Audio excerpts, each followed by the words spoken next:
11 Madison Park says meat's back on the menu, boys, as well as this really disturbing news of a chef that you forgot you remembered getting a Michelin star and then getting arrested last month, as well as an ice cream concept getting some pretty impressive recognition and more. Here on another Repertoire Report. This is the Repertoire Podcast. My name is Justin Kahn. I got my co-host Ray DeLucci with me. How are you, Ray? Doing well. How are you? Good. This EMP stuff kind of took over the food media space today. Did you see this news story this morning? I did. A lot of discussions online, and I definitely have my takes on it. But whenever I believe it was the first or is the only 3 Michelin star vegan restaurant goes from being vegan to non-vegan, it definitely makes headlines, and it definitely speaks to some lower trends that I think we're seeing in 2025 with diners. So excited to get into it. Yeah, this flip-flop is what it really is, because for those that don't know, 11 Madison Park has been there for a really long time, and they had 1 star for a while. They got recognized with a Michelin star with a completely different menu. For those that really go back, they used to have this like matrix-style menu that I thought was just both super impressive, and it was really fun to eat at as a diner, because the way that they would do it is they would have like 4 different choices, which was a super big flex back in the time in New York City, where, you know, the most you would typically get is like pick one or the other on a specific course in a tasting menu, where you can have the duck or you can have the quail, and that's what you're going to choose. But 11 Madison Park was like, we're going to really go above and beyond, and you can pick one of 4. And so that made for this really, really dynamic dining experience where you and another guest could sit down. Ray and I have actually been to 11 Madison Park together in the bar. It's actually one of my favorite pre-dinner experiences when I'm dining in New York, and Manhattan in particular. If I have a dinner in K-Town, for example, you can go, a lot of people don't know this, you can go to the bar at 11 Madison Park just as a walk-in and sit and have a really fantastic cocktail. You can be in the room, and then you can, you know, pay. It's not a cheap cocktail, but I think you can get some canapes too. I'm going to go into some of the other implications of some other concepts they've added in the physical space that is 11 Madison Park as we go forward. But again, I don't know, Ray, you haven't had the food at when the vegan menu was a thing. I just want to like get that out in the open, because I haven't either in the iteration that is this vegan 11 Madison Park. I personally haven't had the food. Have you? No, I've not. The only experience I've had with EMP has been twice eating at the bar. I never was able to enjoy the tasting menu. Got it. So that's really my experience with it. Got it. So for those that don't know, in 2021, they had 3 Michelin stars at the time, serving some of these really heavy hitter dishes. If you go, there's a cookbook that has a lot of these recipes, including lobster, famous honey glazed lavender duck. That was like a signature dish for them at the time.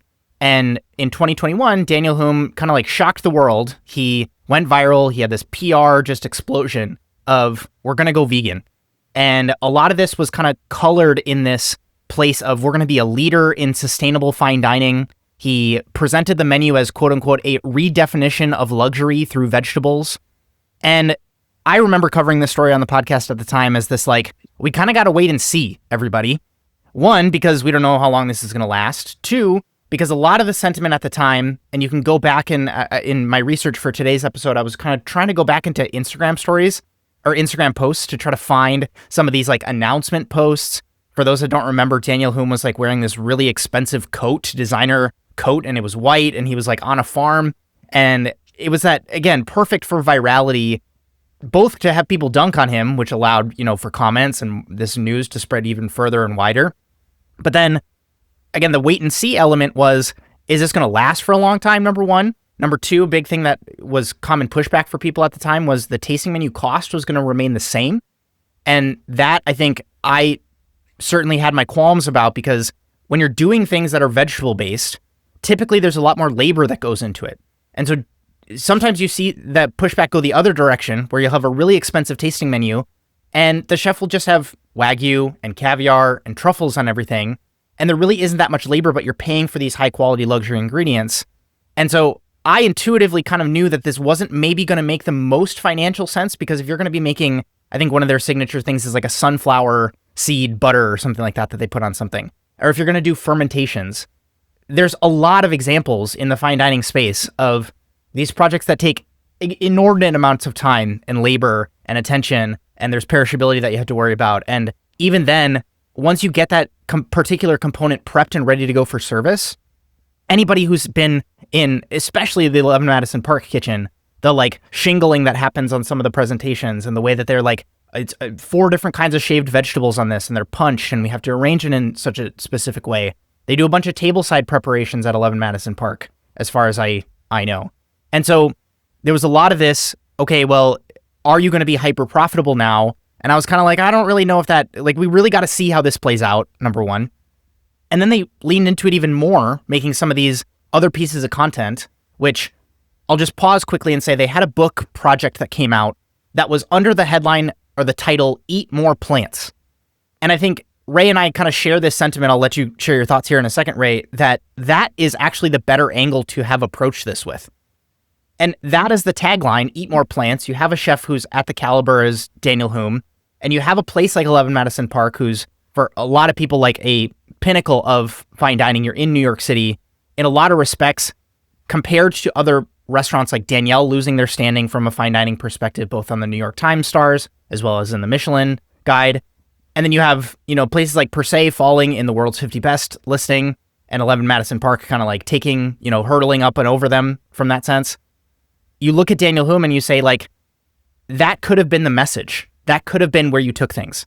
But instead, what we're seeing in the post today from 11 Madison Park, co-posting with Daniel Hume on Instagram today, quote, change is fundamental to who we are and how we grow. As I approach my 20th anniversary at 11 Madison Park, I've decided it's time for change again. Starting October 14th, we will integrate our new culinary language into a menu that embraces choice. We will offer a plant-based menu, of course, but also select animal products for certain dishes, fish, meat, and yes, our honey lavender glazed duck.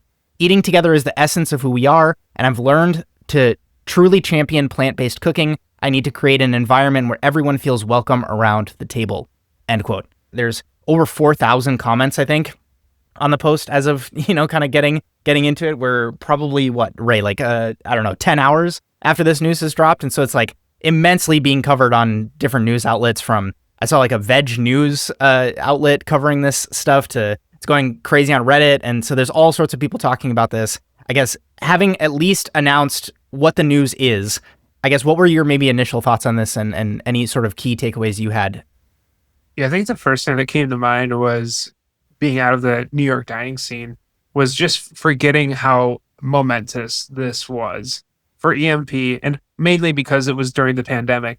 But to have EMP go all plant-based was really critical and really crucial, I think, to advancing the conversation of being more plant-based, being focused on the sustainability side of things and trying to create a future in dining where we could rely on plants, where we didn't have to rely on meats. And it felt like a turning stone or a corner turned where fine dining was kind of really taking a step forward.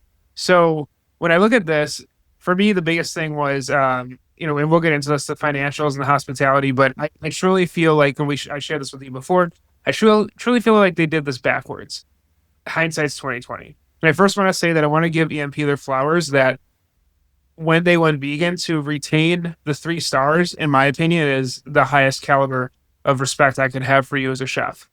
The ability to go fully vegan, to go fully plant-based, and still retain stars shows a master of cookery that you simply can't find elsewhere, if in any other places in the world. So to have the ability to cook at that level, 3 Michelin star level, and have it be all plant-based is really, really impressive. So I really want to give them their flowers for that.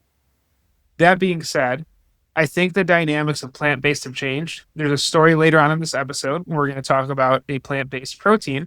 But to be able to convince people that there is a path forward where they're dining and eating more plants, introducing them in steps is probably an easier way, because you will have a certain customer base that is fully vegan, that is already bought in, but then you have a lot of people who just don't have the experience on what it means to eat plants and what it means to eat plant-based. We've shared this on the podcast before. Some of my favorite tasting menus have been all plant-based because to me, that shows me the culinary prowess that a chef has at a restaurant. And that's why I gave EMP those flowers. But when you make the assertion that we're going, or the decision, and you base it on this is for a sustainable future, this is a critical moment in our time, we're going to lead the way forward. When you kind of go back on that, whether or not now is probably where they should have been, it looks like to a lot of people, and you can see this in the comments, them kind of giving up, them backing off, them not being firm in their message. And there is a cynicism of you kind of use this as a PR stunt. And I don't actually see it that way. I actually think there's a little bit more nuance, and I think the business fundamentals. And as we talked about in the last episode, I think this is more of a poor business decision and a poor I don't even want to say leadership decision, but a poor part of decision making given their market. So I'm not like down on EMP. I don't think they're frauds. I don't think that anything like that. It is, though, disappointing to see them go in this direction simply due to how much conviction and how much profit they made off of going fully plant-based. So we'll get into it. I'm not as like hot as many of the comments on Instagram, but at the same time, I can see why people are that way because they position themselves as thought leaders in the plant-based, vegan, fine dining space. Yeah, I totally agree I asked myself this question, would it have gone as viral? Would it have had that much of a foothold had they just done something a little bit more like dip the toe in? Or, we're going to experiment with just one menu for the next month or so. We're going to do a collaboration dinner that's going to be vegan only. As opposed to really planting this flag and saying, like, it really shocked people. Like the people don't remember in 2021 how, like, actually earth-shaking this was when a restaurant of that caliber that especially had signature dishes that were protein-based to say, like, this is exactly how we're going to do it. And the reason I bring that up is the first kind of controversy that came up in my research that I can't remember if I covered at the time, but it was definitely something that was on my radar when it was happening, which was 11 Madison Park in certain moments of claiming to be a vegan plant-based restaurant was serving protein. I don't know if you got into some of the research on this, but the stories that were being reported is in the main dining room, it was Daniel Hume talking about plants, Daniel Hume getting all of the vegan followers, Daniel Hume being this champion for sustainability and look at how we don't use meat and how we're able to kind of drive things forward. For those that don't know, 11 Madison Park also has a substantial amount of business that comes from private dining events. And the way that it was reported, and there's some screenshots of menus that kind of show this, clients who would come to 11 Madison Park and say, we want to do a booking for the private dining room, we have an upcoming event, 11 Madison Park would share sample menus with them with choices that included proteins. So the ones that I've seen included scallops, included beef tenderloin, and even included the one that like gets vegans in particular really, really upset, foie gras. And so you would have these like, again, this weird dichotomy, and the press labeled it as the quote unquote secret meat room that 11 Madison Park had. Whereas I do remember this now, yeah. Yeah, whereas long as you were willing to fork up the cash, because a private dining booking, I remember some of the numbers that were being thrown around at Per Se were just astronomical, like 6-figure parties that you would do to have a private dining event at Per Se. I can imagine 11 Madison Park is relatively similar. And so it was this kind of like double standard, I think is how people felt when all of this was going down, because you're kind of trying to half take this stance. And I think that initially rubs people the wrong way when, again, vegan diners and eaters and supporters and advocates in the comments saying, you're so inspirational. Thank you for standing up for this. And it is in a lot of ways an ideology. And I think that sometimes lies on a spectrum for certain people, which is, I'm going to just eat vegan versus I think everybody should just eat vegan. And there's also, and I think where a lot of people, I don't want to say maybe progressive eaters sounds bad, but more informed eaters. Sure. If you're worried about the sustainability of the future, I think where a lot of those people lie are my diet, and this is even when I was going to the CIA, my diet needs to shift from relying a lot on protein to relying a lot on plants with minimal protein impact. And not just like a meatless Monday, which is good, like meatless Monday, those are like the steps, but a point where like you're getting a lot of your nutrients, your nutritional fill from plants, and then you're putting in protein here and there. And I think this is where the article was it is not misleading to say meat is back on the menu, but it is still very true that their menu for now is going to be mostly plant-based, and we all get into that. So I think actually where their menu lies now is within that space where a lot of people who may be realizing like we have an issue with sustainability in the food industry, I should not be eating as much animal protein, or just cost perspective, like we just covered beef prices that are really going insane. I need to be mostly plant-based and less meat, less factory farm. So yeah, I think it's like there's that spectrum, but I think a lot of people that are more thoughtful of this are where like I just described.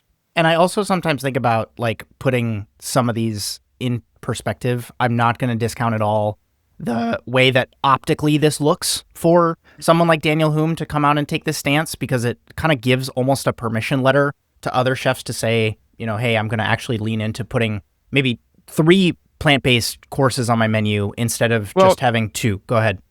If I could, and I think this is where he got a lot of in the comments from my anecdotal research, is he has a quote in the New York Times article where he says, "I very much believed in the all-in approach," referring to like the vegan plant-based menu, "but I didn't realize that we would exclude people. I have some anxiety that people are going to say, oh, he's a hypocrite," which they are.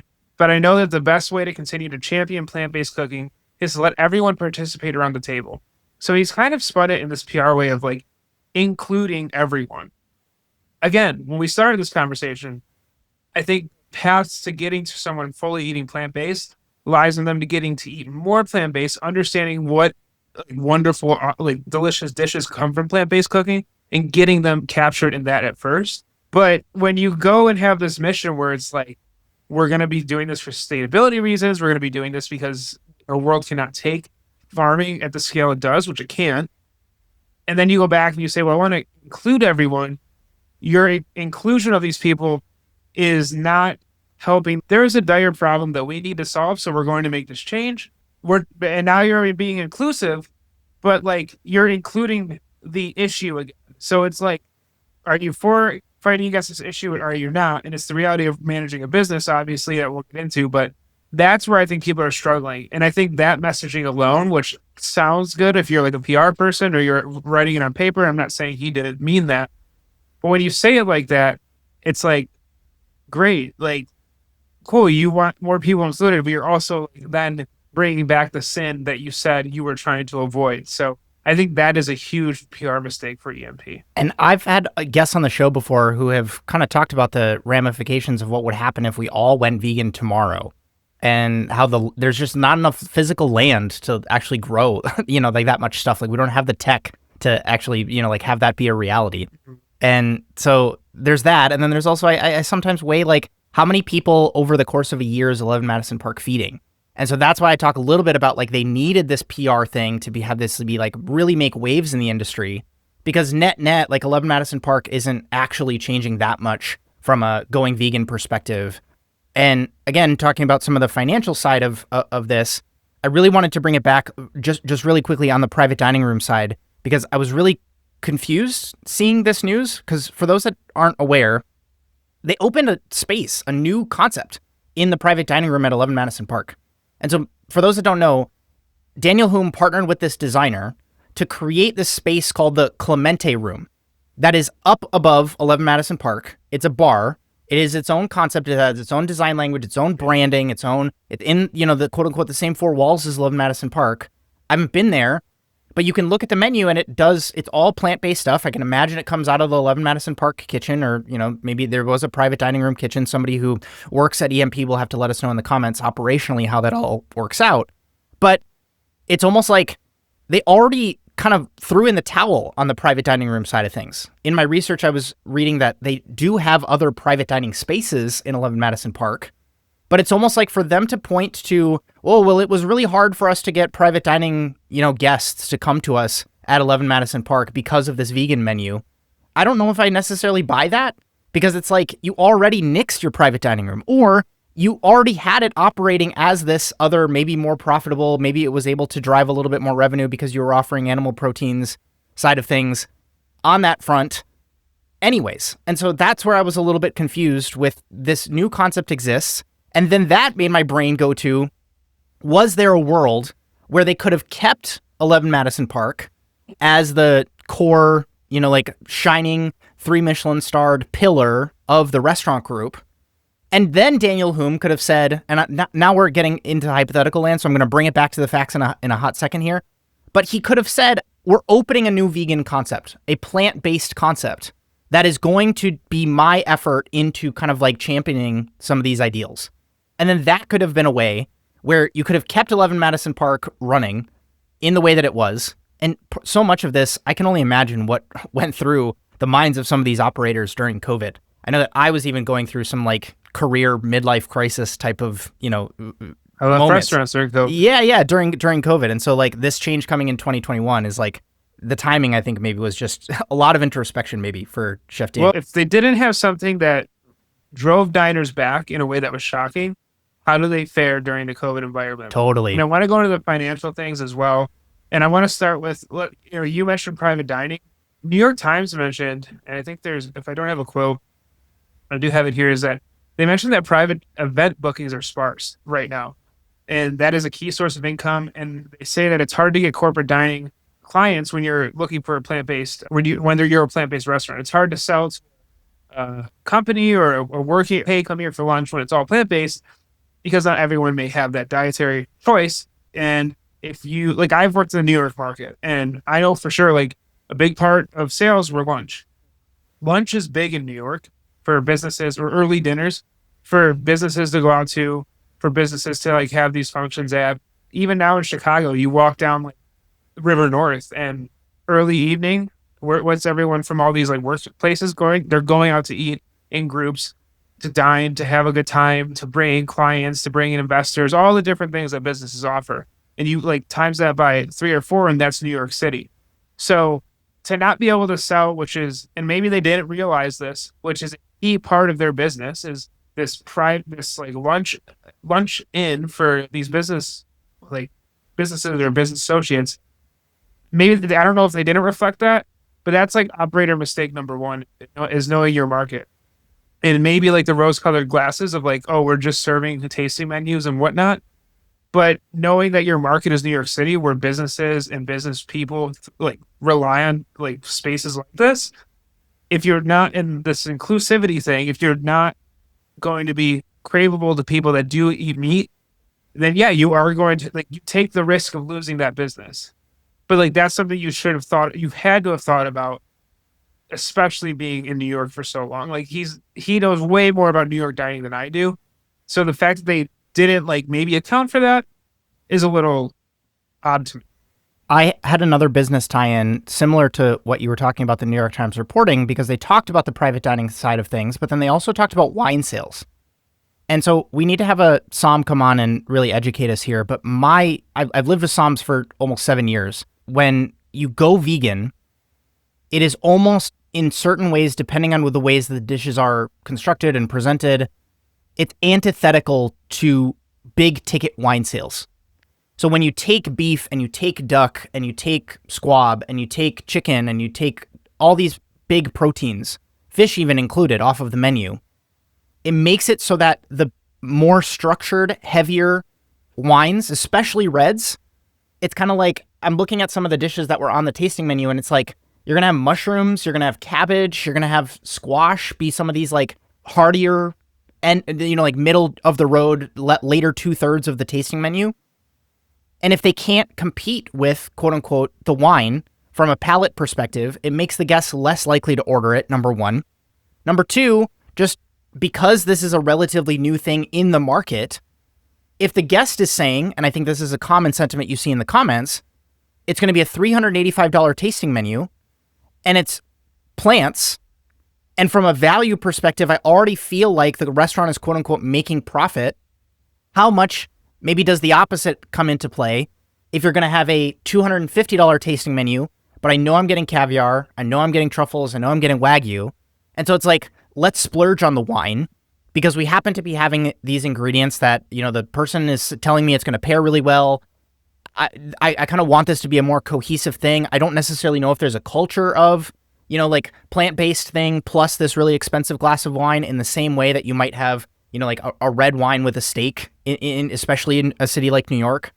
All of that was kind of like percolating up for me as I was kind of like researching this to try to ask myself, why has wine sales gone down? Did you have any thoughts there on that dot point? Well, the biggest margins come from alcohol sales. Exactly. So, exactly. That is business. That's restaurant 101.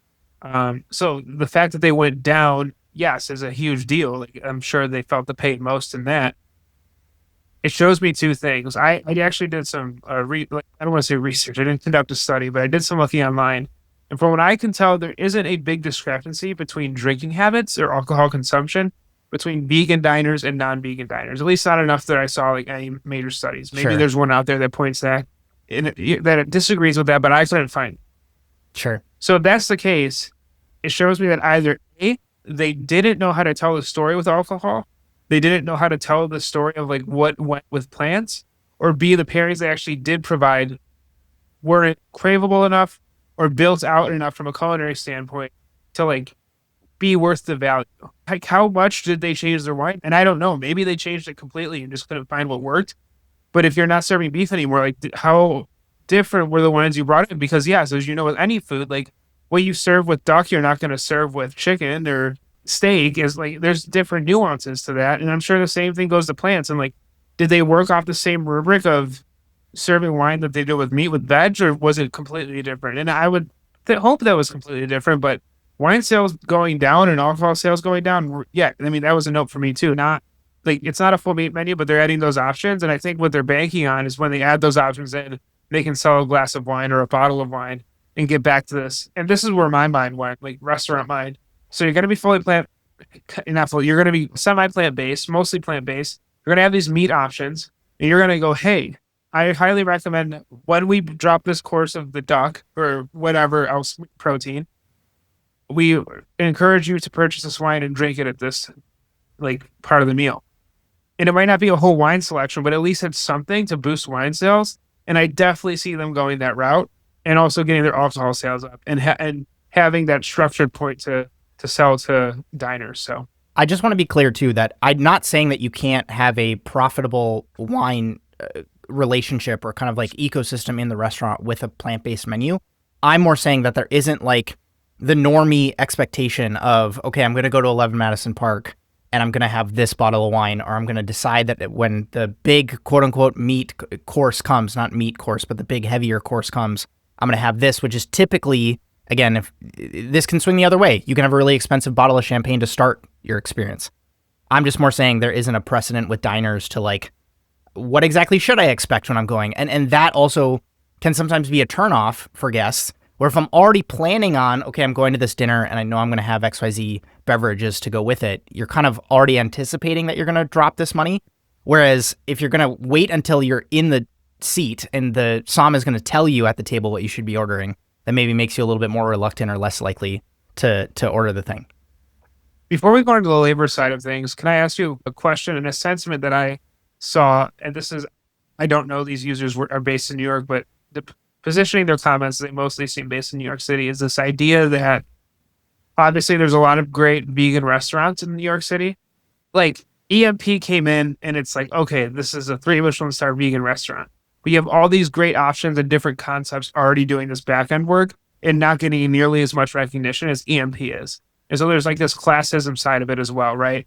Where it's like you all decided to go into vegan cooking, you championed it, you got the praise, the accolades, the good PR, and now you're backing up.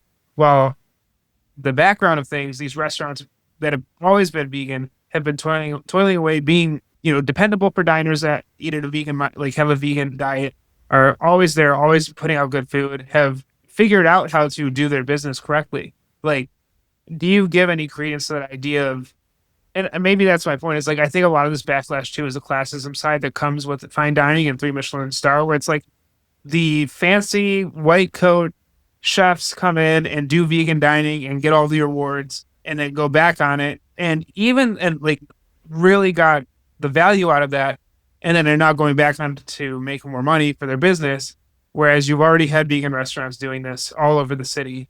Maybe not at this level, but definitely like in a way that is delicious and craveable and financially successful. So your thoughts on that idea? Yeah, I kind of got that sentiment too, that 11 Madison Park just kind of wore this vegan outfit, so to speak, for 3 years, 4 years. And now they're just kind of like, I'm done playing with you, that like Toy Story meme of just like throwing Woody back in the toy box and just be like, I don't want to play with you anymore. And yeah. So I understand the sentiment where it kind of comes from. I think the place where I would push back is, I think you and I have talked on the show before about this idea of, does Michelin give stars just according to the food?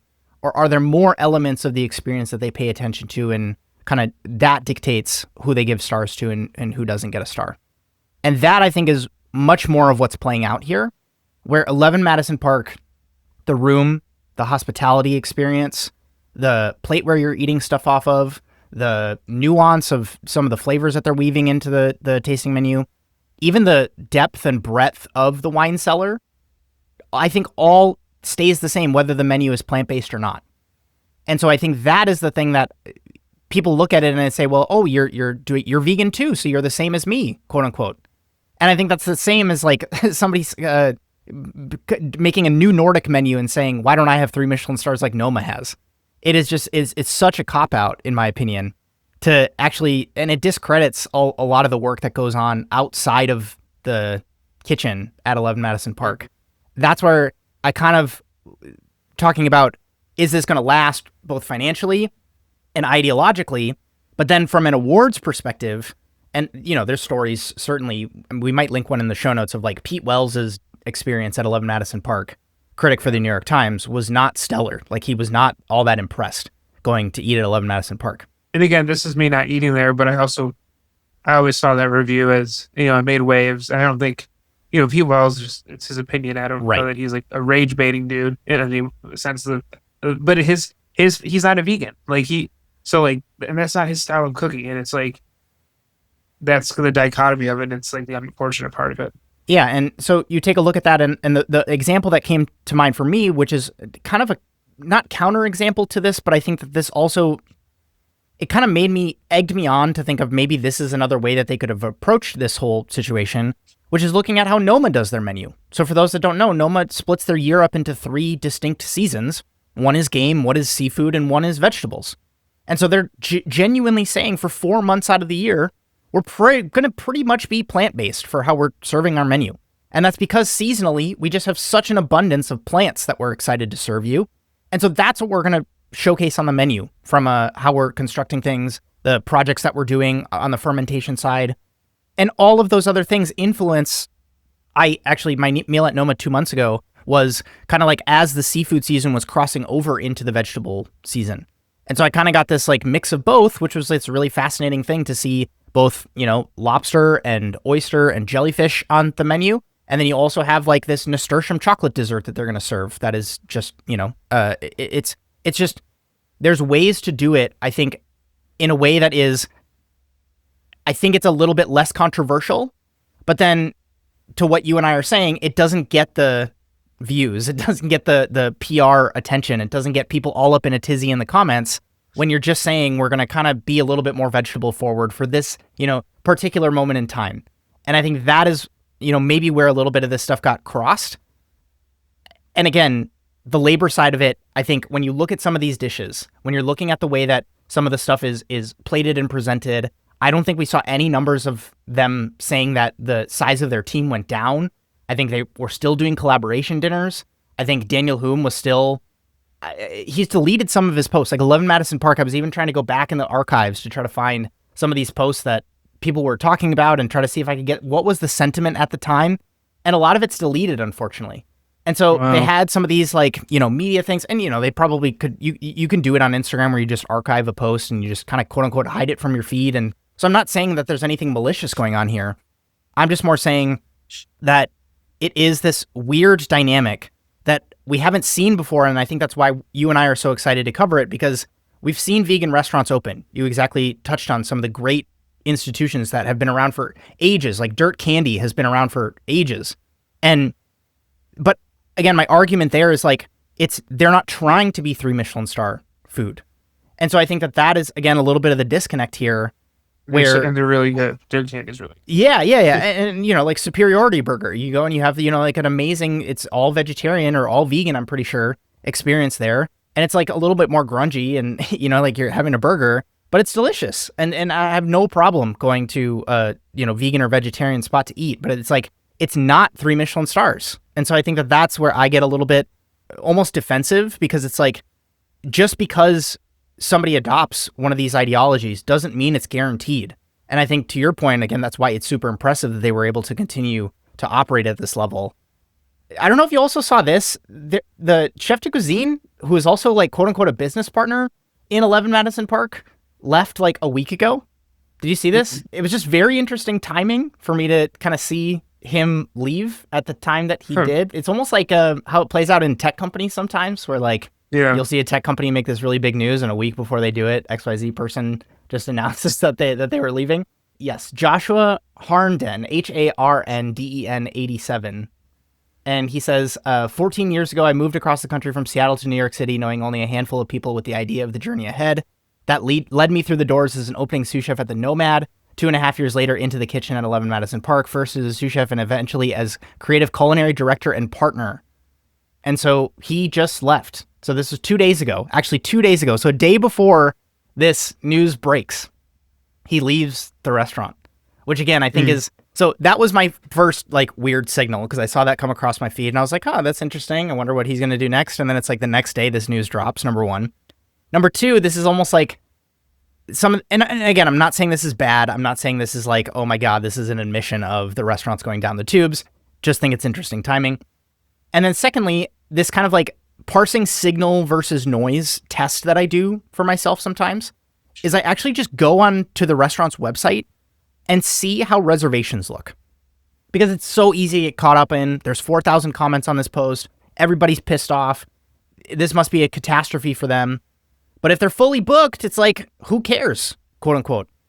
But then I look at, if you and I wanted to go on Sunday to eat at 11 Madison Park, we have our pick of the litter of time slots at 11 Madison Park. We can go for lunch at 12 o'clock, at 12:30, at 1 o'clock, at 1:15. And then for dinner, we can go at 5:30, we can go at 8:15, we can go at 9:15, anytime we want. And this is 4 days from now. We can go eat at 11 Madison Park whenever we want. And so, again, financially, not necessarily like they're not chugging along. And I know it's August. I know this is like people are traveling. I know that families are on vacation. And I know that some of this stuff doesn't kick in until October 14th. And so there's a little bit of like, we need to kind of wait and see. But just looking objectively at like, even looking at their Resi page and you expand the thing, Resi does this thing where certain days of the calendar are blue, which means there's availability. Certain days are like orange or red, which means like you have to go on a wait list. And all of the days in August are blue. When I go to September, almost all the days are blue. And so I'm kind of like, is 11 Madison Park packed to the gills? It's like this idea that 11 Madison Park, the classism thing again, the inclusivity of comment that he makes. There's a lot of comments are saying it's not about being inclusive. You're literally, most of the population cannot afford to go eat at 11 Madison Park. And I think that there's also this weird dynamic where it's like maybe your sales are low because of XYZ diner not coming in, but also your sales are probably low because many Americans are facing like extremely rough financial situations, unprecedented amounts of financial pain. And so when you have that dynamic, it's like, and I had this thought and I'm like, okay, they make the switch, they go back to whatever, they just cut out all those people that they had that were plant-based because they've gone back on what they were doing. And it's like, are they around in 2 years? Because if they're not succeeding and they're banking on this to bring success and this doesn't have the perceived effect, then what happens to the MP in a year or two? Because they're in prime real estate, they're in a very competitive market, a very expensive market. And I don't want them to close. I don't want them to be like shut down, but like that's the reality of restaurants we all know too well. So there's that piece of it. But then going back to what you said about like this idea that the reason they got so much praise is because they took that risk and because they took that jump. And EMP, as long as I first got to see it and realized that didn't mean like some sort of warfare usage tactic, but it was actually the acronym for a restaurant in New York City, is they've always been the people that have taken the risk, that have tried to push the ball forward in fine dining. And what greater way could you have done that than going plant-based? Knowing that these issues aren't going away, whether or not you change your menu, and whether or not we want to accept it as a society, we will have different dining patterns in 20 to 30 years. We will have less availability. Prices are going to go up. And I think there's a big room for now, like there's a lot of chefs that commented, hey, I had to do this where I not only work with sustainably sourced proteins when I can get them. Dock to Dish was a company out in, I think, Montauk, New York. They were one of the top comments where they said, hey, chef, hope to work with you to ensure that your seafood's fully sustainable. And I have no doubt that they're going to find sustainable proteins. But this idea that they took the risk, they moved the needle forward, and they were those leaders, and they've gone back on it. It feels cheap in that sense. And like I said, if they would have implemented and gone in increments and tested this, it would have been much better for them. It would have shown the direction where I think a lot of people that are knowledgeable of food are leaning. But instead, they went so far and committed in my opinion, which was like very like it was awesome. Like the reality is, our food systems are going to change because we are not caring for them. But then to come back on that, like what is the specialty of EMP? They're just now, in my opinion, another fine dining restaurant. And all the respect to the people that work there, I know it's hard. I know that it's all about talent and cookery, but from a brand perspective, you've now cheapened it to you're just Le Bernardin. You're just like all these other restaurants where maybe you do serve more plants, but that's not the point anymore. It's like what's that driver? And so yeah, I actually don't know how successful this will be for them. You highlighted a bunch of the sentiment that some of the comments were sharing. Some of the quotes that came up was like betrayed, backtrack, you did this just for marketing. One of the people echoed what you said, where you're just another great restaurant in a city of great restaurants. And that, I think, here's another thing that I just want to make sure I'm putting a line in the sand on.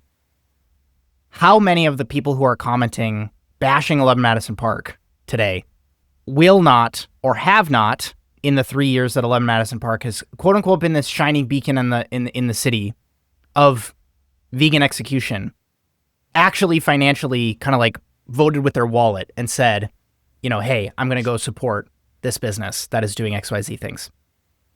I don't know. Like that inherently also feels like this weird kind of like, you got to argue with it from a dollar's perspective. But like there are people that were like, you were the biggest reason why we visited the US. Yeah. I celebrated my 10-year-old. So like not everyone, of course, but like a lot of people did base like their decision to go here over XYZ. But again, like, yeah, what about this financial support on the other side? Well, and that's kind of where I'm arguing is like, you have these people who will be incredibly loud in the comments, but they are not your audience, so to speak. Like they will from afar cheer you on and they will say, oh my God, this is amazing. But that's because it almost like it makes them feel better, right? Because they've decided that they want to do more plant-based stuff in their life and they have a hard time convincing other people to do it with them. And so they can point to 11 Madison Park and say, you know, XYZ person is doing this. This is why you should adopt this ideology. But if it doesn't translate, 11 Madison Park is a business. And I think that's where you and I sometimes find this tension where, you know, you sometimes have to have values when you're creating a business. What are we going to do? What are we going to stand for? What are we going to be all about?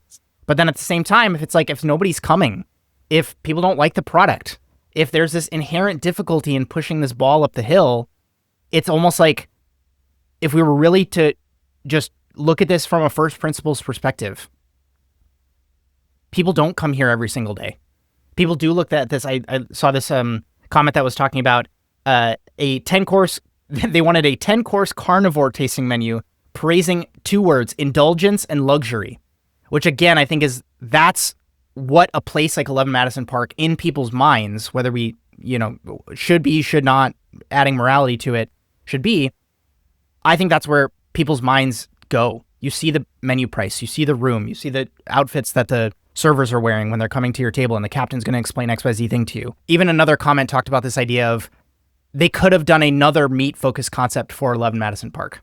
And so the opposite of what I was saying, where you keep 11 Madison Park, the restaurant that it was, and you open a new vegan concept, somebody else offered the alternative, which is 11 Madison Park stays the plant-based vegan restaurant. And if you do want to serve protein, if you do want the honey lavender glazed duck to come back on some sort of menu from an execution perspective so people can enjoy this dish, open a new concept that is all about that. And there's so much like convoluted stuff here, right? Like Will Gadar is no longer part of the organization. I had that thought today. Like what he was still a part of. Yes. What would the decision have been? Totally. And if he is his departure a big part of why they're not finding success? And I would argue, not argue your point, but I think this is where it comes down to the affordability aspect of the restaurant and just like this idea of luxury and their market closing in a sense, not going away because there is an elite class in our society that can afford this, but this idea of more and more people can't afford to go eat at EMP. And I think that's the reason. I don't think the issue is the plant-based. I think like there's issues in their execution, but I think they're going to face a reality that people just cannot simply afford to go eat there anymore. The young culinary student or the young chef or cook can't save up to go do that anymore because they just don't have the means to do that because they can't afford anything else. Like, that's the reality. And so I just wonder, like, if they've put so much stock in this idea of going back to proteins rather than we have an affordability issue. You have gotten farther or lowered your menus.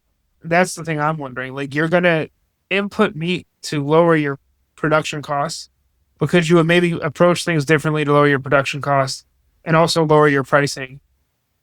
Work with a better margin, have lower pricing, have like lower like production, but have a better margin overall. Like, rethink your product and still stay the same. I don't know. My gut tells me that would have been a shooting themselves in the foot moment for 11 Madison Park. Like, it would have totally like it's this thing in luxury pricing, in the way things are perceived.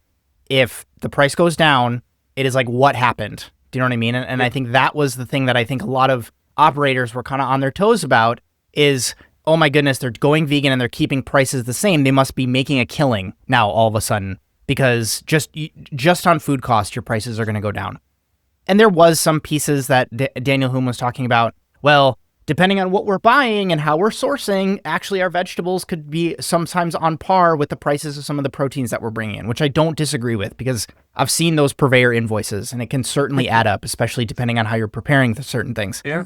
But I think that is something where it's almost like it's like when you go in a black hole and like gravity is different. It's almost like some of these business principles don't apply when you go onto the upper echelons of fine dining, because even talking about the wine being the main profit driver of some of these businesses, it's like, okay, well, then the chef actually doesn't have to worry that much about what their food cost is because net across the quarter, it's like our business is doing fine, not because of the chef and how they were able to like keep all these costs in check or whatever, but because the wine program is just like killing it. And they're actually making it so that we're a profitable business.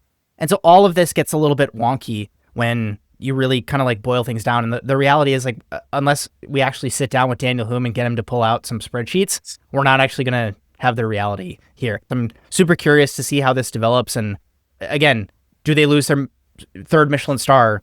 Is there a total backlash from people? Or is this kind of like the second coming of 11 Madison Park, and now we're all of a sudden going to see this like massive explosion of popularity there? Because very similar to what you're saying, they're able to kind of do both. Because I don't see a world where you, as a vegan coming to 11 Madison Park, you can already go to like per se as a vegan and have a full tasting menu, because there's a tasting of vegetables and a lot of the preparations can be made vegan.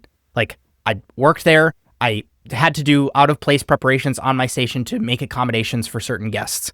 And so it's like, they are now even more equipped to serve an incredible vegan tasting menu experience to somebody who's going to come to that restaurant and say, I'm so inspired by what you guys are doing. You're a 3 Michelin star restaurant. I know that I can come here safely and adhere to all of these restrictions that I might have. And so it's like, it's almost like they now have the ability to do both, because the, old money in New York who just wants to come have that duck dish, now they can. And now they also have all the business from the people who want to support them in being plant-based. And so in a way, I'm kind of like, this might actually be the quote unquote decision of the decade for them. I think I'm a little jaded to the upper echelon type dining stuff. I think the Gary V Fly Fish Club still being open speaks to the world of like where these businesses are viable in a sense. And just to be clear, like, I like this dynamic that you and I have on the show, because I do think that providing both of these perspectives allows people to kind of like see that there are both sides to these arguments. Like, it is not just like, hey, fine dining 3 Michelin star, this is the way. I think that there are very real trade-offs that people are making. Not to cut you off, but I don't discourage this debate. Like, I want us to keep having these conversations. Yeah. And yeah, I mean, I feel the same way. And if you've listened to Line Cook Thoughts, you'll know that I'm coded to be more skeptical of Michelin. But yeah, I mean, yeah, I just think that they're going towards a target audience that is affluent people that can afford it. And that's what they're going back to. whether that's good or bad or indifferent, it's the reality that they feel like that's a business decision that they need to make. But then I feel like they've lost a lot of goodwill and a lot of the charm. And that, you know it, negative PR for a restaurant can be killer. So Totally. my final thoughts on that. And if Chef Daniel Vu wants to come on the show and talk about it, you're more than welcome to. Open invitation. I feel like we've given a very nuanced perspective, and maybe he can come on and explain the financials and explain why it didn't work, or maybe I'm sure he has a ton of decisions he would have made differently to ensure the longevity of plant-based cooking. So I'd love to interview him or any other business partner from EMP. So cool. So we're going to keep an eye on the story. I want to turn it over to you for a story I think that is related to this, and then I have a pretty juicy law enforcement scandal to go into afterwards. Yeah, so the story I had, so behind the curtain, Justin, this was supposed to be a solo episode with me. This came out, I was like, Justin, we need to record. But what this episode was going to be based on was this idea of this chef who has a Michelin-starred ice cream shop in Taiwan. And so basically to set the plate, quote, pun intended, CNN channeled this article. Maggie Haifu Wong was the author. And basically this idea of the article is that Minimal is a restaurant in Taichung, Taiwan. And the chef is Chef Marvin Wan. He is the creator of this restaurant. And what this was a 20-seat ice cream shop. So basically the chef wanted to do really in-depth flavors of ice cream. And not only does he doesn't just work with flavors, but he works with temperature. So there's a lot of temperature variations on how the ice cream is set and served and perceived. And it was a very experiential ice cream shop setting. And it was so impressive that Michelin actually gave him a star last year in the 2024 Taiwanese Michelin Guide. So basically you would go, you'd have a 20-seat dining room, and you were offered a 7-course tasting menu. And the Michelin Guide's write-up, just a quote from it on why they got the star, was, quote, focusing on ice and ice cream, the restaurant skillfully layers flavors and textures through temperature variations and creative combinations using unique local ingredients from Taiwan. So the kicker to this whole story is that Chef Wan has decided that he's no longer going to be offering both a tasting menu and in-store dining or in-restaurant dining. So he's moving to a scoops-only format. The next Taiwanese guide drops on August 19th, which happens to be my birthday. So some cool stories there. But I think why I found this interesting, it's going to be a litmus test for where the guide is positioning itself when it comes to, does it only focus on the food or does it focus on service aspects and whatnot? Will the idea of him dropping the tasting menu be perceived as a lack of attention to detail? Because in the article, he says, quote, I find it even more frightening to lose myself than to lose a star. And he felt that he wasn't focusing enough on the product of ice cream. He lays it out that the reason he did the tasting menu was to actually experiment with ice cream and kind of not rush, but get a lot more of an ability to work on different flavors, different textures, and different temperatures. And having the ability to do 7 different ice creams where people were giving constant feedback allowed him to do that. So he actually used the fine dining aspect as a really focused R&D space, which is really cool and an interesting way to think about it. I would love to speak to the shop on this. But the last thing that I'll leave before I give it to you, Justin, is this is from CNN, that according to the official website, a Michelin star is awarded based on 5 criteria: the quality of the ingredients, the harmony of flavors, the mastery of techniques, the personality of the chef as expressed through their cuisine, and consistency across the menu and over time. This stresses that a Michelin star is awarded only for the food on the plate, not the decoration, style, formality, or service of the restaurant. Restaurants do not necessarily need to offer a tasting menu to receive a star. However, Minimal's no seating policy could seal one's fate, quoted from CNN Travel. So, with that being said, is this a scandalous story? No. Is this an earth-shattering story? No. But for those who follow the guide, I think it's going to be interesting to see if Minimal is on that list, because he's doing this to put even more focus into the quality of his product, which is ice cream. So one would think that if the Michelin's only focused on product and the quality of it, and he's 10xing his focus on his singular ice cream that you can get there, that he would still be on the guide. And that's my contention. Your thoughts? So I'm taking a look at the menu here, and you can go on, it's sewercuisine.com, which I am learning just now is like the sister concept that is like part of this restaurant's world, ice cream shop's world. Mm. And some of the funny things, I'm calling it funny, but I just think it's so interesting to hear about what would it be like to go to a 1 Michelin starred. I already see the YouTube title and thumbnail in my brain here, but it is some of the notes on the takeout section of the website here is orders are accepted per group. Please wait outside the glass door until served, which talking about hospitality is just like, that's crazy to me. Number one. Number two is you have to eat it outside. Yeah. So it says on holidays or during busy times, you may need to wait for more than 40 minutes. That's crazy. And then it says, due to staffing shortages, drinks are temporarily unavailable. And so that's also... Yeah, go ahead. And that was the thing he was experiencing is that, and he says this in the article, he feels that it's wrong for customers to have to wait so long for ice cream. And he was finding this issue where people would have to wait upwards over an hour. And so the demand obviously is there. There's only so much that the chef can do.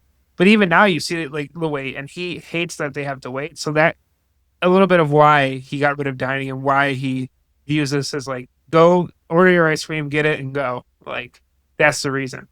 I wanted to touch on a couple other things on the menu here that are listed on the website. So it says sorbet is fat-free and has a light and fragrant texture. Gelato is fat-free and has a rich texture. And then one of the examples of a sorbet, just so people can get a sense of like what does quote-unquote 1 Michelin star ice cream look like, sound like, one of the examples for the sorbet is orange, scented tea, and loquat flour. And then they have descriptors under each of the ice creams. So they'll say, we use orange as the base, blending it with a variety of citrus fruits to add a sweet and sour layer.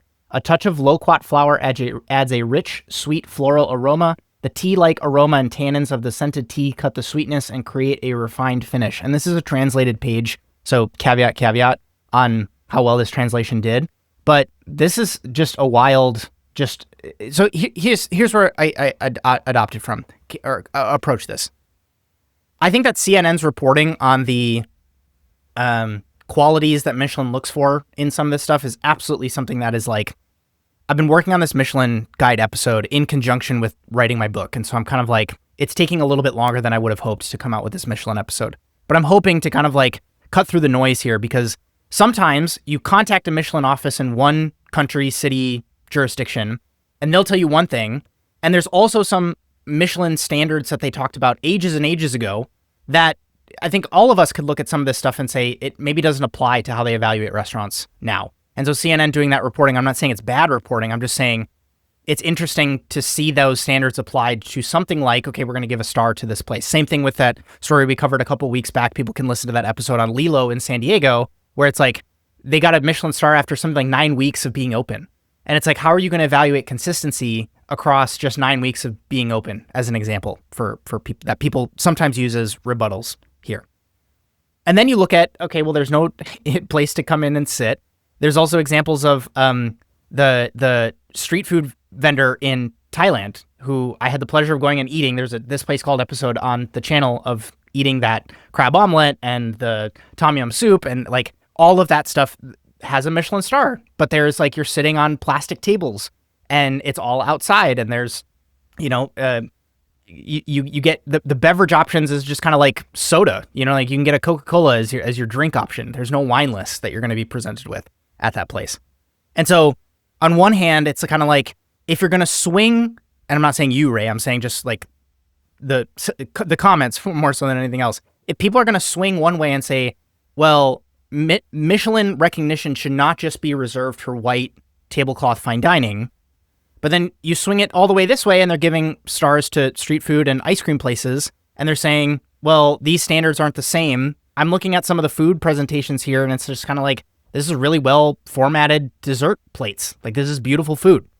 And so looks can only get us so far, so to speak, but I wouldn't necessarily argue that this isn't like Michelin level execution on some of these things. And so I sometimes get stuck there. I'm agreeing with you that it's going to be super interesting to see with this change in service.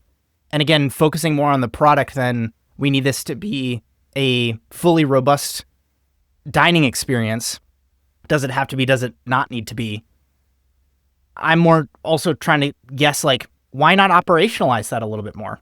Like, why not, if you're going to get these accolades and, you're getting more press and probably more guests from the attention that comes with getting a Michelin star, especially as a dessert-focused place. Why not lean into that a little bit more? And is there something else under the hood here that's happening from a R&D perspective, or maybe there's constraints that are happening either financially or operationally in the space? It seems from the interview, if you're to take it at face value, he was saying that he feels the pressure of a Michelin star. Yeah. The feels like he's less focused on ice cream, and at the end of the day, that's what he wants. He wants to make good ice cream. Got it. He just like seems like one of those chefs. Like, I just want to do this really well. It's cool that I got the attention. It's cool that I got the accolade. I just want to make good ice cream. My point is, and this is my moonshot idea, and you can roast me in the comments. If he gets a star, then what stops other food purveyors of amazing products from being recognized by Michelin? It's a restaurant rating system, right? But like, okay, but what could it not blend into something else? Does it not have to evolve in 2025? And so for me, it would just be personally really cool to see if he's on the list, because I'm like, okay, well, yes, in a restaurant, you have to go visit minimal. Is there a cheesemaker you have to go visit or something like that? And I know that's crazy, and I know there's only people that are gonna be like, oh my gosh, how could you say that? Hey, that's how you move forward in an industry. But that's just my idea on it. It's interesting in that sense. Well, this is also not new I've gone to a counter in New York that just does a dessert only experience. It was really cool. Like you go at 11 in the morning and you just have 6 or 7 very well prepared, really nuanced flavors, great textures, and it's all desserts. And it's kind of weird because you're leaving on this weird sugar high at the end of the day. But you know, like anybody who's worked with like a next level pastry chef knows that there's just there's a total expansive world that is available to you on the pastry side, that to the pastry chef who's, you know, working in a restaurant where they get their 2 dishes on the tasting menu and that's all they have the capacity to be able to contribute culinarily, it can be difficult sometimes to be in that space. And so if anything, it kind of makes me wonder, you know, is there a world where Michelin might actually, they added the green star, again, this is me moonshotting with you, Ray, there's a green star that they added because we're talking about sustainability, and they've added a new recognition for hotels. Is there a world where Michelin can maybe take some of this feedback and say, that's really interesting. This brand of getting a Michelin star is a little bit tainted when we give it to this kind of like specialist, you know, element of the restaurant. Is there a world where we can kind of like, the core restaurant goes 1 Michelin star, 2 Michelin star, 3 Michelin star, but then there's some of these additional stars that we can add to both give credit to the professionals who are like, I'm running the pastry program. And then that might be something where a place like this can get recognized on a Michelin level, which again, the normie audience just sees as like, oh, they're Michelin recognized. I have that happen in Seattle all the frickin' time. And it drives me insane. And people get all up in the comments in Seattle foodie, you know, small universe world that we have here, when a chain from Taiwan will open a place here and they will put in their Instagram bio like Michelin recommended Taiwanese restaurant. And then everybody gets all upset because it's like Seattle doesn't have a Michelin guide. And so why are you calling yourself a Michelin recommended place when you're not? And even like Michelin recommended versus Michelin starred, it's like the brand is in such this weird place right now where they want the word Michelin to hold and mean something. But when they do these weird fragmentations, it's almost like they lose a little bit of that brand equity. And I think it affects their reputation. The last thing that I wanted to touch on the minimal thing, unless I have the translation wrong and the currency is wrong, he measures his scoops as 120 milliliter scoops of ice cream, where you can get up to 2 flavors, $6. 180 new Taiwanese dollars equals $6.01. So you can go get a scoop of Michelin starred ice cream for $6. That's cheaper than the vegan ice cream place that is like all the rage here in Seattle. I'm almost positive. Yeah. It's crazy. It's an interesting story. Anything else you had there? I have a crazy. Okay, well, this was like, again, talking about things that Justin covered almost back in the Emulsion podcast days, all the way up until 2025. It's like 11 Madison Park was one, and then we have this other story that is just like, I was like both gutted and then also weirdly not surprised to hear this, that Jacob Bickelhaupt got arrested. So if Jacob Bickelhaupt doesn't ring a bell for any of you, The words 42 grams might. And so if anybody has seen that documentary, it was this very weird watch. I don't know if you remember watching that documentary, Ray. Oh, I do. Yeah, but it was like this guy in Chicago is kind of like being this counterculture person saying, I'm going to host supper clubs out of my house. It's going to be like this pop-up-y vibe, underground dining. Goes on to open a space. And when 42 grams opened, they got 2 Michelin stars. And this documentary kind of follows Jacob and his then, at the time, wife, Jennifer, in opening this concept. And there's some very awkward scenes in that documentary, man. Like him Also, having... Go ahead. It's important for that brand is that it was illegal. Yes. It wasn't legal. Totally. That it was like bad that it was like a pop-up type space, but like that was also the allure of it. Like, fuck the system. Like, we're gonna do this. Don't care. Sorry to interrupt. No, not at all. Because things change. You know, like the industry changes. That's why we cover the news here for folks, because it's like what it might be quote unquote bad or illegal or not in the status quo can actually get you all the attention that you need to get 2 Michelin stars. And that's what plays out in this documentary. But there's these awkward scenes where he's having conversations with Jennifer. Or there's this one scene, I'm really racking my memory to bring this to light here, but there was like an intern or like a guy who was coming in to almost like stage with Jacob and help him with things. And the guy was a little bit inexperienced and he was a little like out of sorts. But Jacob was just totally being an asshole to him. Like just stereotypical Chicago, you know, just yelling, screaming, being upset, passive aggressive type of attitude towards him. And I just remember watching that and being like, wow, F this guy in some way, shape, or form. So in 2017, the facade of this whole building this brand and we got all this attention and look, we're up on literally on the level of like Curtis Duffy. When I was on the opening team of Grace, we got 2 Michelin stars the first year being open. And so it's like this underground dining concept is going to be at the same level of this multi-million-dollar, you know, build out of all this stuff. Like that's crazy. Comes out that Jacob was assaulting his wife, who was also a business partner in 42 grams. The restaurant closes. So that is in 2017. It's this whole thing that comes to pass, and it's very unfortunate and happens.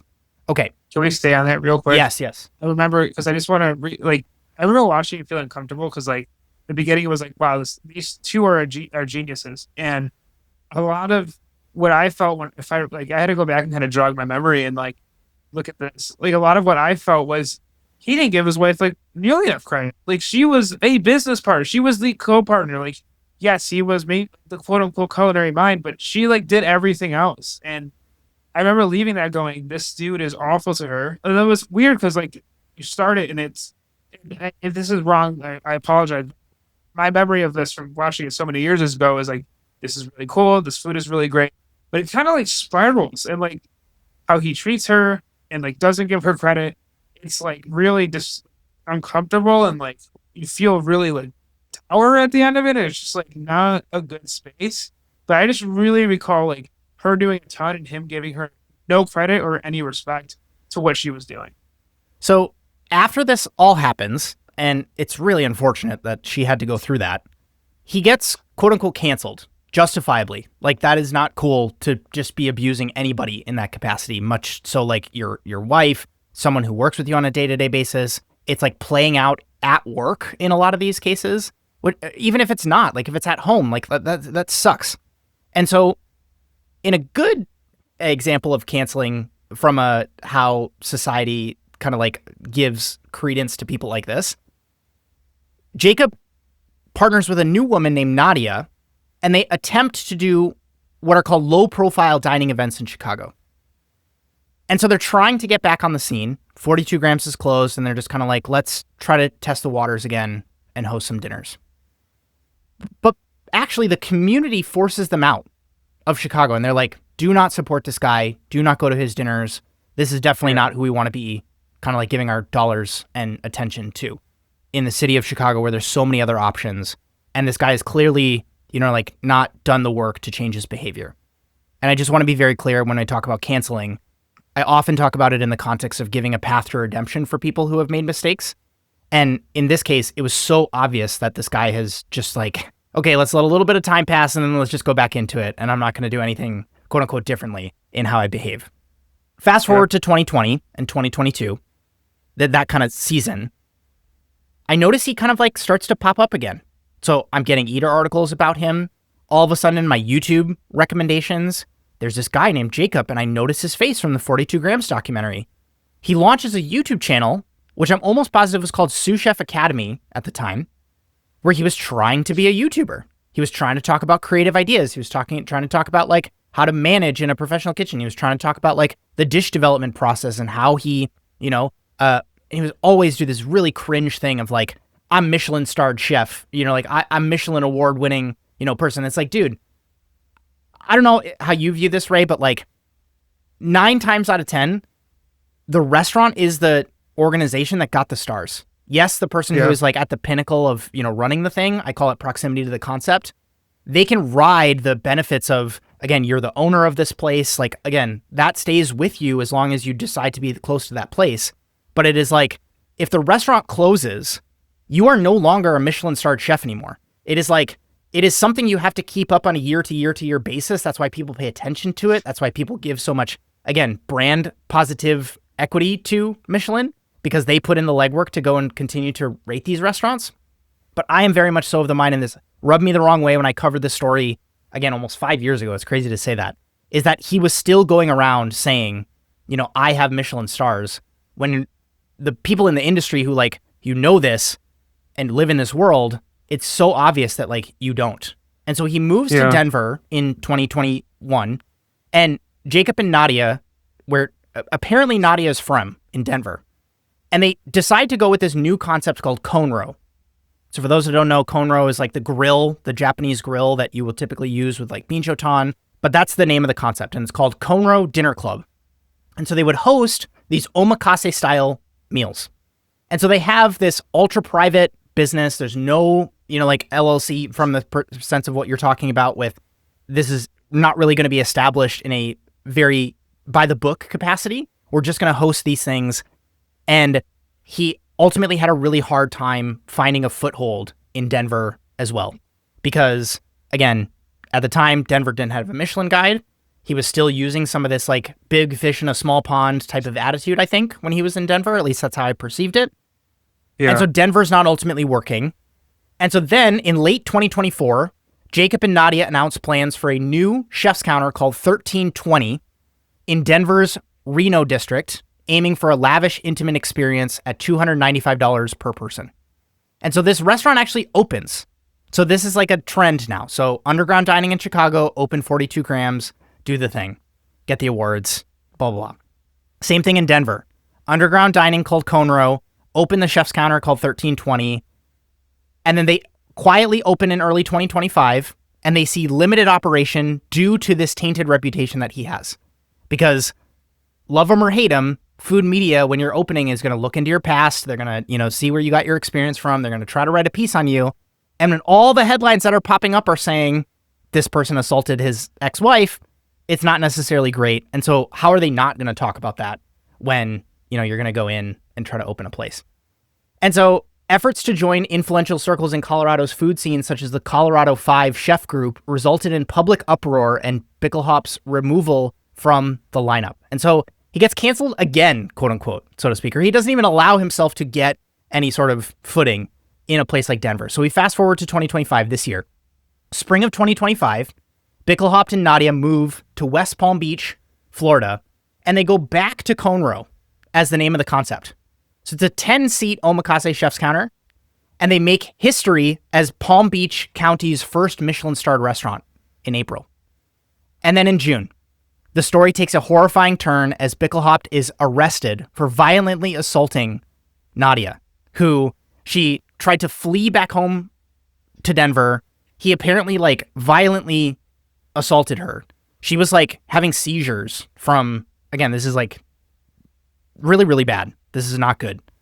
And it's scary stuff. Seeing this article from the Miami New Times, and I just wanted to quote this before you continue, is that on June 2nd, West Palm Beach police arrested Chef Jacob Bickelhop on felony charges of aggravated battery and domestic battery after he allegedly beat a woman for several hours, causing her to suffer a seizure and a subdural hematoma, a potentially life-threatening collection of blood outside the brain. She was reportedly rushed into emergency surgery. There's other reports that she came in and had first claimed that it was from a car accident, and then obviously the people helping in the hospital was like, no, this is not from a car accident. This is from somebody else. It's really sad. And just what really just bothered me or stuck with me is like the several hours part. Like what she was like, it had to endure. Obviously, beyond that, like screw this guy. Totally, but totally screw the this several guy. hours that led to this, and so it's just like, yeah, this is like truly awful. It's an awful turn for how the story took. Like the turn it took and where this ended up is like, it's uncomfortably disturbing. So I do want to just very quickly touch on the fact that I think that there's a little bit of a protectionism sense that I'm getting from how this is being reported. From the research I did and the dots I'm connecting, it is Nadia. I do want to leave it open to the fact that it might not be. So it is, given Bickelhaupt's allegedly history, now Nadia. Yeah. So given the history of him working with these people who are like relationally involved with him, and given the fact that she was reportedly returning back to her hometown of Denver, and that is exactly where they decided to move together when like the pandemic was happening. It's just like there's too many similarities here. I also don't think that, is he going to beat just like some random person who is like the maitre d' at the restaurant? I don't, you know what I mean? Like there's a little bit too, there's too close of the stars are aligning here for it to not be Nadia. And again, there totally was like some restraining order, allegedly some restraining order stuff. So it's like, yes. And so, and brought that up just to say that there is some, you said victim protective reporting and whatnot. Totally. Yeah. And so August 2025, this month, Conroe is stripped of its Michelin star and delisted from the Michelin Guide as the scandal actually comes out into the open. The restaurant closes and all public personas for the restaurant end up going dark. And so I don't necessarily like the takeaway seems to be so obvious for me, but I think that it is also this like the industry's reacting, which is positive from the sense of like I'm reading some threads on Reddit and people are talking about like toxic chef culture and prevalence of abuse in the industry and like needed oversight and support for victims of some of this stuff. And so from that sense, I think it's really, really positive because the fact that this could happen both in like with two separate women, and you can't tell me that it probably wasn't not happening in Denver. Do you know what I mean? Like in three separate cities, and I'm just going to try it again. I'm going to leave town and I'm going to try to do it again. It's just so blatantly scummy to me. Like it so sucks to see some of this stuff. And if anything, the fact that for all the shade that we can throw on people trying to quote unquote cancel people and ruin their careers and whatever, this is an example of it like genuinely like helping from the sense of this is actually in Denver. It actually worked from the sense of they weren't actually able to stay open for long enough for this person to find any sort of business success, get more people into the organization that he could maybe harm. And so I really try to couch some of my upsetness with the fact that like there's something else going on with Jacob. And I really hope that he's able to find the support that he needs to potentially kind of like get through this, because it's like there's deeper issues that are going on here. But at the same time, it's just like crazy for me to see some of this stuff. And I think the vibes that you can get from people, clearly me maybe not so favorably covering his, attempt at being a YouTuber and attempt at trying to do pop-ups in Denver, was at least directionally correct. But it's just such a crazy story to see like he's arrested, and I have a hard time seeing like at least in the next couple of years him making any sort of attempt back in cuisine and kitchens and fine dining and restaurants. I don't know if you had any takeaways from this story. It's just really sad to see it. Allegedly second degree attempt to murder. I believe, yeah. So it's going to be interesting to see how long he's not in society. Nuts. Yeah, like that was the reception to 42 grams. Like if you go on Rotten Tomatoes, that's 100%. Wow. Pretty sure got awarded a lot. This idea of the stress and the stress chef that couldn't cut it, or the stress chef that was the genius, the tortured genius that we put on pedestals that I feel like the culinary scene has reckoned with, but still has a lot of work to do. where because someone's a genius, we allow certain behavior in fine dining. Yeah, I don't have much more to say than like it's awful. Like this dude, there were clear signs. Um, there's this idea of like the stress genius that we got to get rid of out of cooking, and it's like, no, you're not giving your business partner credit, not giving people credit you work with, physically assaulting them like is not okay, and there's no level or creativity of food that you can put on a plate to change that, and that's the reality of the situation. So I don't have much more on it beyond that. Obviously, like thoughts to the victim of this, if it's Nadi or whoever, and it's really horrifying. The idea that that's this is the stuff that sits with me. That hours long assault, bleeding of the brain, seizures. You don't know what else that could lead to, like from a brain functional standpoint later on in life. Like that's just awful. And like again, screw this guy. Same. Not much more to say beyond that, but like should definitely not be allowed to be a business anymore. Totally. And especially not around a restaurant. So Yep. So hard to transition from that, but I do want to swing it over to you. That was my last story. because of the nature of how we've changed this episode, there are some key stories that I think if we, being cognizant of time, wanted to go through real quick. Just really quick before you go there, I did want to just let the audience know that I think Ray and I have landed on this interesting attempt we're going to do at a show structure that you folks can let us know in the comments. If you listen on Spotify, you can actually leave us comments. So you can look on your Spotify player and you can leave us comments that we will see.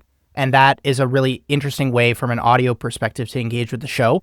Not everybody listens on YouTube where comments are a little bit more commonplace. And so if that is something that you want to give us thoughts on what I'm about to share, please do so on Spotify. And so what we're thinking of going forward is we had a lot of success last week with the Joshua Weissman episode being like the big meaty story that we were going to cover. This week was 11 Madison Park's transition that they're making. And then we want to do some quick hit stuff after we get that main story out of the way. And so if that's a show structure that gets you excited, one, I think that makes it really interesting for you folks to start to recommend more stories because we can add a couple of more quick hit stuffs at the end. And then also I'm starting to think about incorporating some of this stuff into the newsletter on a weekly basis so that if you aren't a listener and you don't want to spend, I think we've been recording for a little over an hour now, you can get some of your news with our perspectives caught up in a newsletter format that you can read, depending on how you like to consume our content. And so if that resonates with you, please let us know in some sort of comment or even send us a DM on Instagram. Go ahead, Ray. All right. So a couple of quick updates for the restaurant industry, food industry, if you're in food. First is that the Beyond Meat layoffs. And basically Beyond Meat announced that it was laying off 6% of its workforce, which comes out to about 44 employees. Just first want to say thoughts to them. I've been laid off before from a bigger company. It sucks. It's awful. I hope they all land on their feet. And just wish the best for them. Reasoning for it, if you go on their website, and I'll have a link to this, 19.6% year-over-year decline in revenue. The slump in both U.S. and international retail alone were somewhat similar, sitting at 26.7% and 25.8%. This is the third time in the last 3 years that the protein alternative giant has had to slash staff. So while net revenues were the main point in this Food Dive article, and then their investors, if you go to investors.beyondmeat.com, I actually read the report and broke it down, or I'm breaking it down now. What I found fascinating was their operating margin. So they were operating at a negative 36.4% last year, and that increased or decreased, depending on how you frame it, to a minus 46.6% operating margin this year. So that means, if you're listening, that every dollar earned in revenue you lose then 46 cents. So put that in perspective, Beyond Meat would nearly have to double their sales in order to break even on their business, assuming all the costs stayed the same. So for me, there is this idea of plant-based meat, and we'll go back to the EMP story and talk about all of that. I do think that in 2025, consumers that want to eat plant-based are smarter in the sense that they know how to manipulate vegetables. Where before it was, let's just substitute Burger Sans Impossible Burger or Burger Sans Impossible or Beyond Meat. Where now it's we actually know how to cook a sweet potato really deliciously, or work with tofu, or work with tempeh or seitan, or all these other different alternatives. To have this operating margin be at almost minus 50% shows that it was a poor operational execution. you're running and you talk about this with restaurants, and this is in my solo recording of this, and it's like Justin always talks about this idea that the idea of should you be a business if you can't operate on a profitable business construct. So real quick, your thoughts on Beyond Meat layoffs. I think that the splashiness of what this was going to potentially mean for just society at large, as we were having, what was it, the World Economic Forum talking about eating more bugs, and the technology to manufacture some of this stuff was actually going mainstream. And so it wasn't this idea of, well, it was going to be this hodgepodge of things that people just kind of threw together, and this was my black bean burger that I was going to serve you. It was this texturally trying to compete with animal protein, and all of the companies popped up. You know what I mean? You had Impossible Foods, you had Beyond Meat, you had all the other ones that came up to, raised a lot of money really quickly, scaled operationally from a CapEx perspective really quickly, had some controversies of people getting sick, you know, on different points from the sense of different ingredients not sitting well with their system. And then you had the whole other backlash of people talking about the ingredients that were in some of these foods, Highly processed nature. being super processed and not associating with like, well, carnivore is actually better for you. And it is very similar to, I liked you tying it back into the 11 Madison Park story, which is kind of like, you get this attention really, really fast from this community, but then they will also tear you down just as fast when you kind of like deviate from the, you know, the script, so to speak. And so all of this is just one giant story of things that we've kind of seen before, from the sense of these trends come, and we don't necessarily know if they have legs, but because they have, you know, like 36 months of runway because they've raised so much money, they have the ability to operate at some of these horrible margins for longer than any other business would naturally be able to sustain. And that's exactly kind of what I think what's interesting is like there's other plant-based companies out there, plant-based meat companies, that are being successful. Yep. Beyond Meat is just not operating right. Totally. They're not operating in a way that is good. Without having read the article in depth, I think that that's also where I would kind of point things to, is it's like those companies that are succeeding, is it because they didn't raise a bunch of money? Is it because they have the ability to be more resourceful? Is it because they have the ability to actually build a customer base, as opposed to saying, look at all this money we raised, we have to appear in a certain way because, you know, we're publicly traded now, or, you know, insert reason why companies... They were seen as like food tech. Beyond Meat specifically was seen as food tech investment, especially IPO and all that stuff. So. Yes. And so I think, and that's the other problem, is that when a trend comes, you're going to see, and you wrote, I see this in your notes here, where it's like, there's just poor sales, where it's like, you might have a product, but because it's existing on a shelf with 8 other companies and there's no differentiation, in what world is that going to be? In my opinion, it's not even the better product. Exactly. That too. So yeah, it's of course frustrating to see, because again, nobody likes to hear about some of these employees needing to get laid off. But at the same time, it's like the market's telling you something, and you got to kind of take the lessons from this accordingly, which is what we always try to do on this show. Well, what they're doing too is, a report came out, I think yesterday, they're removing meat from their name. Fascinating. Beyond. Yeah. So I don't have much to say on that now. I want to cover that at a later time, but just an interesting tip. Okay. What else you got? We got 2 more. So the next one is the National Restaurant Association finally put out their June Restaurant Performance Index. I've been looking for this thing. It's a little late this month. But basically they finally put it out, and we are looking at June numbers, which is a delay, but that being said, restaurants held strong in June, only slightly. So this index basically like considers the industry, restaurant health overall, sales, reporting data from operators, and restaurants held comparatively strong in June. It actually there wasn't a neutral reaction, or there was like a negative, or there wasn't a negative or a positive reaction. It was just neutral regarding the health of the restaurant industry. What was interesting, Justin, is that while foot traffic fell, and that's been a trend, the amount of sales went up. And so I did some digging, and the Nation's restaurant news shows that year-over-year menu prices, so prices from last June to now, have risen 4%. So in my opinion, and what we've talked about, this idea of raising your pricing in restaurants, it's rising 4%. I think 0.4% in June alone. Restaurants are having to raise prices due to the higher operating costs. And if you'll remember, a couple months ago, National Restaurant Association had this report that like the amount of money you'd have to raise the amount of percentage you have to raise to break even was larger than 4%.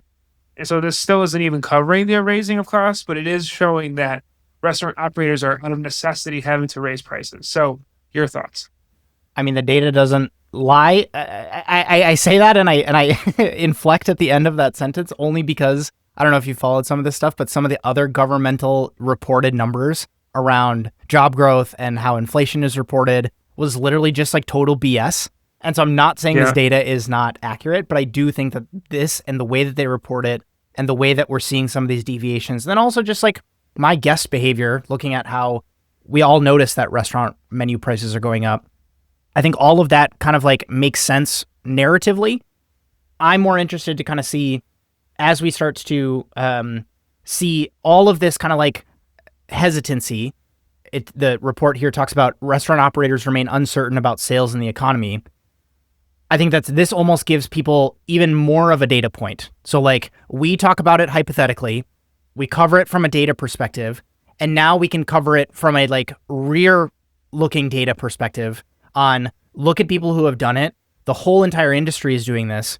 I think it's kind of like which piece of hay breaks the camel's back, so to speak, for the operator who is just really sitting there on their hands and they're like, I think this might, for the right person, this might actually give them the permission to kind of go forward and do that. What is nice is like some of the numbers operating within such a tight band, or maybe just like reverting back to some of these places. Like you see on some of the charts, like there's a big dip and then there's a big spike and then it just kind of like mean reverts.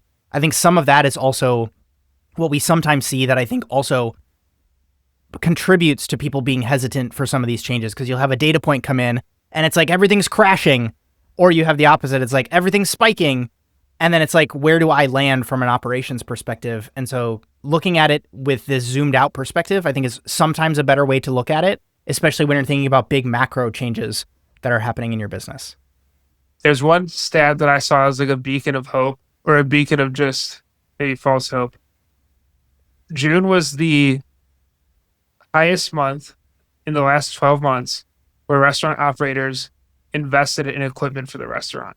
So out of the last year, this June in 2025 was the biggest month of investment in equipment for restaurant operators. So somebody in the comments will have to correct me if I'm wrong here, but do you think that's because of the big, beautiful bill passing? Are you familiar with some of the stuff that came out of that? Yeah. I mean, could it be from like trying to hedge against tariffs? No. I was more saying, so with Trump attempting to bring quote unquote more manufacturing back to the US and including some of this, the tax code has actually changed from how I understand it. And so basically what it looks like for businesses is if you're going to have an expense that you're going to invest into your business, so I'm going to buy some more deck ovens, or the way that this actually pans out and what the government is hoping to do is like build out new data centers, build for AI, build out new factories for manufacturing. And what they're saying is normally when you buy these big pieces of equipment, you're obligated from a tax perspective to amortize it across however many years you're going to use XYZ piece of equipment. And what Trump's saying is, no, you can actually write off the whole expense now. Like whenever you buy that big piece of equipment, you can just expense it all now. Somebody who's a little bit more read up on this can correct me, which is a funny flow-on effect of you think it's only going to apply to manufacturing and AI and people building out, all this infrastructure and other industries, but it's actually going to apply to restaurants too, because if your combi oven has been out for a while and you've been kind of on the fence to buy it, you actually have the green light to do it now. Was the bill signed? It was signed in July. Yeah, so maybe it wouldn't reflect in June. So that's what I only wonder. And I do think I wonder like June, like that is a good point. That could happen.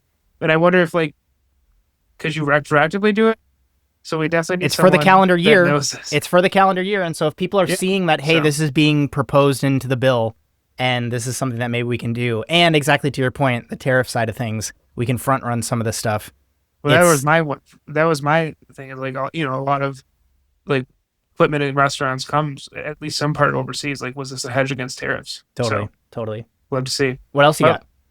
Last quick thing. And I think this is really important actually for restaurant owners. So article by Food Dive, what we can learn about stressed grocery shoppers. And there's nothing in this article that goes for restaurants, but I took some pieces away. So basically, the gist of the article is that restaurant or grocery store shoppers feel like that brands are laying it on too thick when it comes to, we are going to save you money. We have a deal. Come here to buy food from us. And so the Security Consumer Institute has this stress index, and their latest report found that while shoppers, and this is a quote from the article, found that while shoppers are indeed carefully watching their spending and relying on promotions to save money, they're also looking to selectively spend on fun new products and experiences. They don't just want retailers to echo their anxieties, they want help discovering new, exciting food and beverages. The Institute's latest report, which polled 24,000 consumers across 12 countries, noted that 68% of survey participants say they prioritize taste over price in the products they buy. The perceived quality of products factors into most purchasing decisions, with 19% saying they look for the highest quality products and 48% saying they still look for a balance of low price and high quality. The report noted that consumers have grown bored with shopping as retailers have focused more on low price marketing. They're skeptical of these claims as well, as prices have risen in some areas. So what does this mean for me? It means for me that there's this idea in my mind, at least how I read this, is that like a lot of customers that come to your restaurant or go to grocery stores are in a tough financial situation. And when you just blatantly say, we're the discount bargain bin restaurant, you're reminding them in an instinctful way that they don't have the money they would like. You're reminding them of that tough situation. And like, not of like, maybe it doesn't even maybe they don't even realize that at first, but instinctively it's like, oh, like I'm shopping here, I'm eating here because of this. And so I have 3 things that I took away from this, and it's offer value, but do not make it seem cheap. So offering value in your portion sizes, in your service, sending things out. Don't make your restaurant feel like a discount bargain store. Number 2 is offering small wins when you can. I think that restaurants should offer more limited time offerings or LTOs, partner with a local winery, a local bakery, or if you're trying out a new menu item, send it out to some tables, get some feedback. Free feedback from customers, you surprise and delight them, you give them an extra bit of a menu item, and they feel like they gain more value and they have brand loyalty. And finally, that your competition is also grocery, so understanding wallet spend. Customers go to grocery stores to buy food, and they come to your restaurant as well. They do both. So understanding and playing off those like economic trends and consumer behavior trends, I think is key. So that's my last story. Any thoughts before we wrap up? What came up as you were discussing some of these things is some of the changes that I've seen people make from a psychology perspective. So I don't know if you've observed this, but McDonald's actually attempted to swing this back because all of us have this very nostalgic view of the dollar menu growing up. Yeah. Because it was this thing where there were 7 items on it and you could go and spend $3 and get a bunch of different menu items. You could have some variety. It wasn't too hard on your wallet. One, McDonald's product is still top-notch from the sense of how people approach it from a consistency perspective. They know what they're going to get. It aligns with their expectations. I'm not saying it's like the best burger in the world, but I think that there is a thread through 11 Madison Park and vegan food, and then this Michelin-starred ice cream and focusing on product, and even now this, talking about quality, there's a product side to this that I think is like still king. Like your product still has to be amazing. I don't know if you've seen this, but McDonald's is now saying the dollar menu is quote unquote back, but it is buy one full price menu item and get another item for $1. And that I think is like just an interesting consumer psychology piece where you're kind of playing on some of this perceived value, exactly what you're talking about with some of these limited time offer things. But it comes with this almost financial engineering where you make them feel like they're getting a deal without touching on the fact that, you know, you are still able to afford a quarter pound of cheese at full price. But then it is going to be this deal where we're going to give you something that is like compelling for the customer to come in and do the thing. And so that I think is an interesting thing when McDonald's is probably sitting in a meeting and saying, guys, we can't bring the dollar menu back. There's no way we can actually do this. But they found a way in this world of, you know, after inflation, you know, kind of swept through after COVID, after, you know, some of the supply chain stuff is getting all out of sorts, they still find a way to do some of this stuff. And I think that that's the kind of creativity that I think we want to inspire in business owners. And again, I love the fact that you're bringing awareness to some of this stuff. So super interesting. Of course. Thank you. If you're watching on YouTube, please be sure to subscribe and leave a like, comment below. If you're watching on a podcast platform, please follow us along. Get notified when we drop new episodes every week. And Justin, that's all I had. Do you have anything else? No, that's it. Thanks for spending time with us. We'll see you in the next repertoire report.